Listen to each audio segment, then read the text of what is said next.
केला आहे रविवारी आणि रविवारी त्या ठिकाणी सर्व संभाजीनगर वासीय आसपासचे परिसरातील नागरिक जिल्ह्यातील नागरिक मतदार हे सर्व त्या ठिकाणी मोठ्या प्रमाणामध्ये गुढीपाडव्याच्या मिरवणुकीमध्ये सहभागी होतात.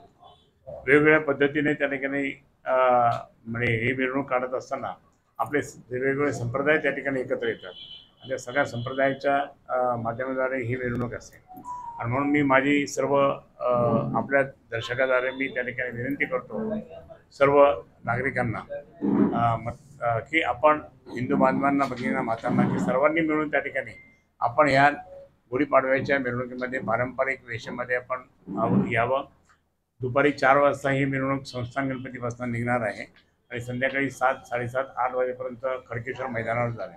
त्या ठिकाणी स्वतः हरिभक्तपरायण अक्का महाराज वेरूळ आश्रम या तिथे आशीर्वचन देणार आहे. प्रत्येक वेळेस प्रत्येक वेगवेगळे संत येत असतात, त्याप्रमाणे हे संत त्या ठिकाणी येतील अक्का महाराज आणि त्याप्रमाणे ह्या मिरवणूक खूप मोठ्या प्रमाणात त्या ठिकाणी साजरी होत आहेत. आपल्या मार्फत त्या ठिकाणी आम्ही सर्व नागरिकांना विनंती करतो की आपण या पूर्ण जबरदस्तपणे सहभागी व्हावं. आपलं नवीन वर्ष हे खरं हिंदू नवीन वर्ष हे गुढीपाडव्यामध्ये सुरुवात होतं.